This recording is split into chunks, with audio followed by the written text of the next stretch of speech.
செய்திகள். உணவுப் பொருட்களின் விலையை கட்டுப்படுத்த உரிய நடவடிக்கை, பிரணாப் முகர்ஜி உறுதி.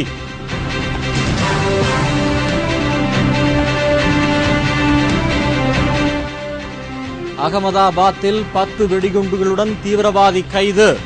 கொடுஞ்செயலில் ஈடுபடுவோர் மீது நிச்சயம் கடும் நடவடிக்கை, பாதுகாப்புத்துறை அமைச்சர் பேட்டி.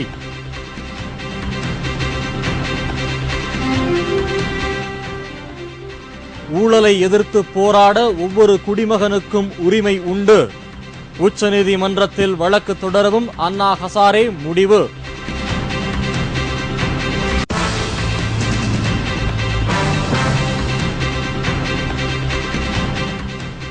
டீசல் விலை உயர்வை கண்டித்து லாரிகள் வேலை நிறுத்தம். நாளை முடிவு செய்யப்படும் என தொழிற்சங்கங்கள் அறிவிப்பு.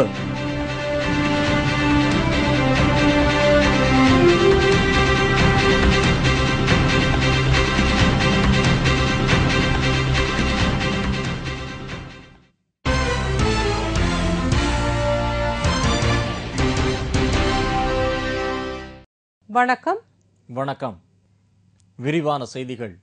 உணவுப் பொருட்களின் விலையை குறைக்க மத்திய அரசு உரிய நடவடிக்கை எடுத்து வருவதாக நிதியமைச்சர் பிரணாப் முகர்ஜி தெரிவித்துள்ளார்.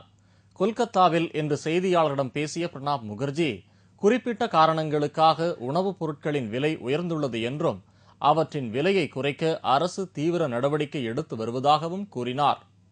দাম বাড়ছে তার কারণটা খুব স্বাভাবিক। তার কারণ হচ্ছে গিয়ে যে প্রথমত হচ্ছে চালের দাম এবং গমের দাম স্টেডি আছে গত 8 মাস ধরে। যে জিনিসটার দাম বাড়িয়েছিল গতবার সেটা হচ্ছে ডালের দাম। ডালের প্রোডাকশনটা আমাদের কম, আমাদের দরকার 19 মিলিয়ন টন, আমাদের প্রোডাকশন হয় 14 মিলিয়ন টন। এবার ডালের প্রোডাকশনটা খানিকটা বেড়েছে।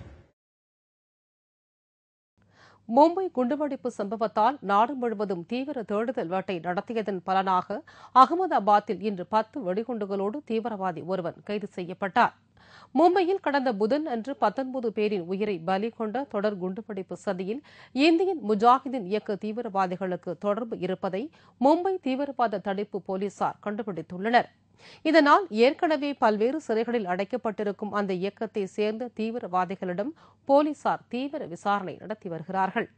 நாடு முழுவதும் நடத்தப்பட்டு வரும் தீவிர தேடுதல் வேட்டையில் அகமதாபாத்தில் இன்று 10 வெடிகுண்டுகளோடு தீவிரவாதி ஒருவன் கைது செய்யப்பட்டார்.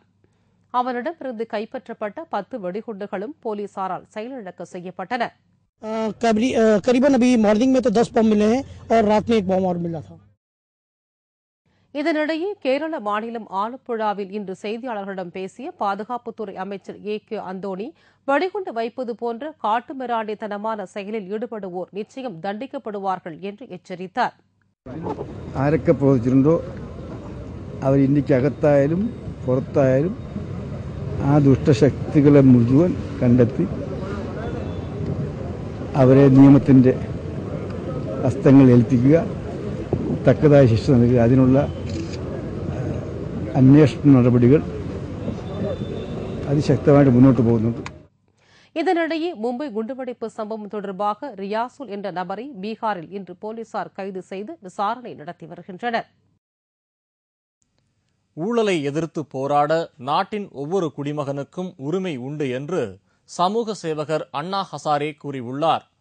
லோக்பால் மசோதா வரைவு குழுவில் இடம்பெற்றுள்ள பொதுக்குழு தலைவர் அண்ணா ஹசாரேவுக்கும் எம்பிக்கள் குழுவினருக்கும் இடையே மோதல் வலுத்து வருகிறது. இதைத் தொடர்ந்து ஊழலுக்கு எதிராக வலுவான லோக்பால் மசோதா தாக்கல் செய்யப்படாவிட்டால் வரும் ஆகஸ்ட் மாதம் 16ஆம் தேதி முதல் உண்ணாவிரத போராட்டம் நடத்தப் போவதாகவும் அண்ணா ஹசாரே அறிவித்துள்ளார். இதனிடையே புதுடெல்லியில் இன்று அண்ணா ஹசாரே செய்தியாளர்களை சந்தித்தார்.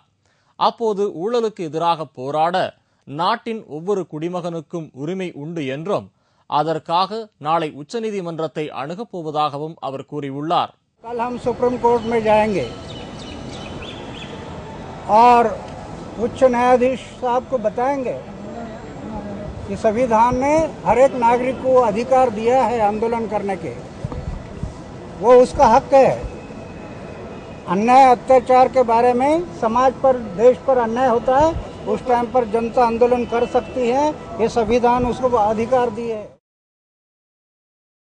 டீசல் விலை உயர்வுக்கு எதிர்ப்பு தெரிவித்து நாடு தழுவிய வேலைநிறுத்தம் செய்வது குறித்து நாளை முக்கிய முடிவு எடுக்கப்படும் என்று அகில இந்திய மோட்டார் காங்கிரஸ் அறிவித்துள்ளது.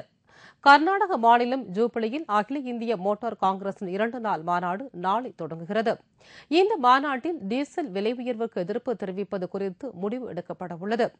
இதுகுறித்து கருத்து தெரிவித்துள்ள தமிழ்நாடு லாரி உரிமையாளர்கள் சம்மேளன தலைவர் நல்லதம்பி, ஜூலை 16ஆம் தேதிக்குள் டீசல் விலை குறைக்கப்படாவிட்டால் நாடு தழுவிய அளவில் வேலைநிறுத்தம் மேற்கொள்ளப்படும் என்றும் ஏற்கனவே தங்கள் சங்கம் அறிவித்திருந்ததாகவும், கர்நாடகாவில் நாளை நடைபெறவுள்ள இந்திய மோட்டார் காங்கிரஸ் கூட்டத்தில் அதற்கான அறிவிப்பு வெளியாகும் என்றும் தெரிவித்தார். இந்த விலையேற்றத்தினை தடுக்க வேண்டும் என்ற எண்ணத்திலே கடந்த 21/6 அன்று புதுடெல்லியிலே மத்திய அரசோடு பேச்சுவார்த்தை நடத்தினோம். அந்த பேச்சுவார்த்தை தோல்வியில் முடிவுற்ற காரணத்தினால் நாங்கள் வருகின்ற 17, 18 தேதிகளிலே கர்நாடக மாநிலம் ஊபலியில் நடைபெற இருக்கின்ற எங்களுடைய நிர்வாகக்குழு கூட்டத்திலே காலவரையற்ற வேலை நிறுத்தத்திற்கான தேதியை அறிவிக்க இருக்கின்றோம். இதனிடையே சென்னையில் செய்தியாளர்களிடம் பேசிய தமிழ்நாடு தரைவழி போக்குவரத்து கூட்டமைப்பின் தலைவர் யுவராஜ், பெட்ரோல் விலை உயர்வு மற்றும் சுங்கவரி உள்ளிட்ட பல்வேறு கோரிக்கைகளை வலியுறுத்தி நடைபெறவுள்ள போராட்டத்திற்கு தாங்கள் முழு ஒத்துழைப்பு அளிப்போம் என்று கூறினார். அதாவது இந்த வேலை நிறுத்தத்தில் கண்டிப்பாக கலந்துப்போம். எது இந்த கூட்டத்தில் எந்த முடிவு எடுத்தாலும் இதுக்கு முழு ஒத்துழைப்பு தமிழ்நாடு மணல் லாரி சங்கம் மற்ற அனைத்து லாரி சங்கங்களும் இதுக்கு ஒத்துழைப்பு கொடுப்போம். 2G ஸ்பெக்ட்ரம் ஊழல் வழக்கில் சிபிஐ தாக்கல் செய்ய இருக்கும் 3வது குற்றப்பத்திரிகையில் தயாநிதி மாறன் உள்ளிட்ட சில பிரபலங்களின் பெயர்கள் இடம்பெறக்கூடும் என்பதால் பரபரப்பு ஏற்பட்டுள்ளது. ஸ்பெக்ட்ரம் ஊழல் விசாரணையை மும்முரமாக நடத்தி வரும் சிபிஐ கடந்த ஏப்ரல் மாதம் 2 குற்றப்பத்திரிகைகளை தாக்கல் செய்தது. முதல் குற்றப்பத்திரிகையில் ராசா மற்றும் தொலைத்தொடர்பு உயரதிகாரிகளின் பெயர்கள் இடம்பெற்றன. 2வது குற்றப்பத்திரிகையில் கனிமொழி, கலைஞர் டிவி நிர்வாக இயக்குநர் சரத்குமார் ஆகியோரின் பெயர்கள் இடம்பெற்று அனைவரும் கைதானார்கள். தற்போது 3வது குற்றப்பத்திரிகையை தயாரிக்கும் பணியில் சிபிஐ அதிகாரிகள் மும்முரமாக ஈடுபட்டுள்ளனர். இதில் சில தகவல்களை சேர்ப்பதற்காக ராசா, சித்தார்த் பெகுரா, ரிலையன்ஸ் குழுமத்தின் மேலாண்மை இயக்குநர் கௌதம் தோஷி ஆகியோரிடம் மீண்டும் விசாரணை நடத்த சிபிஐ முடிவு செய்துள்ளது. இதற்கு சிபிஐ சிறப்பு நீதிமன்றமும் அனுமதி கொடுத்துள்ளது. இதையடுத்து அவர்கள் மூவரிடமும் நாளை சிபிஐ விசாரணை நடத்த உள்ளது. பாட்டியாலா நீதிமன்றத்தில் உள்ள சிபிஐ அறையிலோ அல்லது கோர்ட் வளாகத்தில் உள்ள லாக்அப் அறையிலோ இந்த விசாரணை நடைபெறலாம் என்று கூறப்படுகிறது. 3வது குற்றப்பத்திரிகையில் தயாநிதி மாறன் உள்ளிட்ட சில பிரபலங்களின் பெயர்கள் இடம்பெறலாம் என்று கூறப்படுவதால் ஸ்பெக்ட்ரம் ஊழல் வழக்கு மேலும் சூடுபிடிக்கின்றது. மேலும் அரசியல் தரகர் நீரா ராடியா முக்கிய பிரமுகர்களிடம் பேசிய தொலைபேசி உரையாடலையும் மேலும் 11 சாட்சிகளையும் இந்த வழக்கில் கூடுதலாக சேர்க்கப்பட இருப்பதால் ஸ்பெக்ட்ரம் ஊழல் வழக்கில் பல திடுக்கிடும் திருப்பங்கள் ஏற்படலாம் என்று கருதப்படுகிறது. புகழ்பெற்ற பத்மநாப சுவாமி கோவிலில் உள்ள பொற்குவியலை மதிப்பிட வேண்டும் என்று வழக்கு தொடர்ந்த தமிழக வழக்கறிஞர் சுந்தரராஜன் திடீர் மரணமடைந்ததால் பரபரப்பு ஏற்பட்டுள்ளது.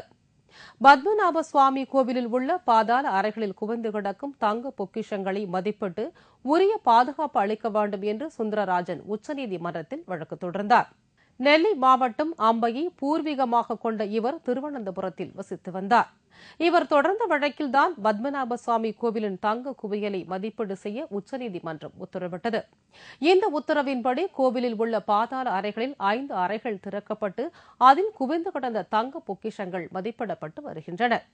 விலை மதிப்பிட முடியாத பொக்கிஷங்கள் நிறைந்து கிடப்பதாக கருதப்படும் 6வது ரகசிய அறை மட்டும் இன்னும் திறக்கப்படவில்லை. பத்மநாபபுரம் சாமி கோவிலின் அதிசயங்களை வெளி உலகுக்கு கொண்டு வந்த தமிழக வழக்கறிஞர் சுந்தரராஜன் நேற்று நள்ளிரவு திடீரென்று மரணமடைந்தார். 70 வயதாகும் சுந்தரராஜனுக்கு கடுமையான பனிக்காய்ச்சல் ஏற்பட்டு இருந்ததாகவும் சிகிச்சை பலன் அளிக்காமல் அவர் மரணமடைந்ததாகவும் கூறப்படுகிறது.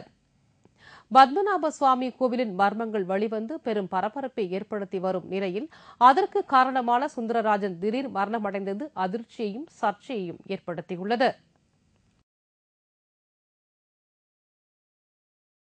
டெல்லி புறநகர் பகுதியில் புதிதாக கட்டப்பட்டு வரும் அடுக்குமாடி கட்டிடம் திடீரென்று இடிந்து விழுந்ததில் 4 தொழிலாளர்கள் உயிரிழந்தனர். 15 பேர் படுகாயமடைந்தனர். டெல்லியின் புறநகர் பகுதிகளில் ஒன்றான காஷியாபாத் நகரில் 4 மாடி கட்டிடம் ஒன்று கட்டப்பட்டு வந்தது. மத்திய பிரதேச மாநிலத்தை சேர்ந்த தொழிலாளர்கள் அங்கு கட்டிட வேலையில் ஈடுபட்டிருந்தனர். நேற்று மாலை கட்டிட வேலைகள் தீவிரமாக நடந்து கொண்டிருந்தது. அப்போது இந்த கட்டிடம் திடீரென்று பயங்கர சத்தத்துடன் இடிந்து விழுந்தது. இதில் அங்கு வேலை பார்த்து கொண்டிருந்த தொழிலாளர்கள் இடிபாடுகளில் சிக்கினார்கள். இதில் 4 தொழிலாளர்கள் பரிதாபமாக உயிரிழந்தனர். 15க்கும் மேற்பட்டோர் படுகாயமடைந்தனர். காயமடைந்தவர்கள் அருகில் உள்ள மருத்துவமனையில் சிகிச்சைக்காக அனுமதிக்கப்பட்டனர். கட்டிடம் இடிந்து விழுந்ததும் கான்ட்ராக்டர்கள் தலைமறைவாகிவிட்டனர். அவர்கள் மீது போலீசார் வழக்கு பதிவு செய்து விசாரணை நடத்தி வருகின்றனர். அசாமில் ஏற்பட்டுள்ள கடும் வெள்ளப்பெருக்கில் சிக்கி 90க்கும் மேற்பட்டவர்கள் உயிரிழந்தனர். மேலும் 1.5 லட்சம் மக்கள் தங்கள் வீடுகளை இழந்து தவித்து வருகின்றனர். அசாம் மற்றும் அருணாச்சல பிரதேசம் ஆகிய மாநிலங்களில் கடந்த 2 நாட்களாக பெய்து வரும் கனமழை காரணமாக அப்பகுதியில் உள்ள நதிகளில் வெள்ளம் கரைபுரண்டு ஓடுகிறது. இதனால் சோனிட்பூர், லக்கிம்பூர், தீமாஜி உள்ளிட்ட மாவட்டங்களில் உள்ள 100க்கும் மேற்பட்ட கிராமங்கள் நீரில் மூழ்கியுள்ளன. சுமார் 1.5 லட்சம் மக்கள் வீடுகளை இழந்து பாதுகாப்பான இடங்களில் தஞ்சம் புகுந்துள்ளனர். 20,000 ஹெக்டேர் விளைநிலங்கள் முற்றிலுமாக வெள்ள நீரில் மூழ்கிவிட்டன. வெள்ளம் பாதிக்கப்பட்ட பகுதிகளில் மீட்புப் பணிகள் முழுவீச்சில் நடைபெற்று வருகின்றன. சென்னையிலிருந்து புறப்படும் GD எக்ஸ்பிரஸ் ரயிலும் சேரன் எக்ஸ்பிரஸ் ரயிலும் தாமதமாக புறப்படும் என்று தெற்கு ரயில்வே அறிவித்துள்ளது. தனி தெலுங்கானா கோரி கடந்த 2 தினங்களுக்கு முன்னர் ஆந்திராவில் ரயில் மறியல் போராட்டம் நடத்தப்பட்டது. அதன் காரணமாக சென்னை சென்ட்ரல் ரயில் நிலையத்திற்கு வரவேண்டிய இணை ரயில்கள் தாமதமாக வந்தடைந்ததால் சென்னையிலிருந்து வெளியூர்களுக்கும் வெளி மாநிலங்களுக்கும் செல்ல வேண்டிய ரயில்கள் தாமதமாக செல்கின்றன. இதன்படி சென்னை சென்ட்ரலில் இருந்து டெல்லி செல்லும் GD எக்ஸ்பிரஸ் ரயில் இன்று இரவு 7:15 மணிக்கு பதிலாக 10:50 மணிக்கு புறப்படும் என்றும், சென்னை சென்ட்ரலில் இருந்து இன்று இரவு 10:10 மணிக்கு கோயம்புத்தூர் செல்லும் சேரன் எக்ஸ்பிரஸ் ரயில் நாளை அதிகாலை 2 மணிக்கு புறப்படும் என்றும் தெற்கு ரயில்வே அறிவித்துள்ளது.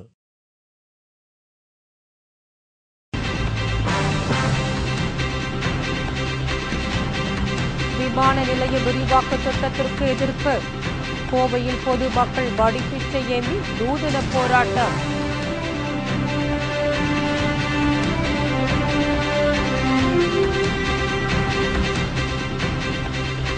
பட்ட பகலில் வாலிபர் ஓட ஓட விரட்டி படுகொலை.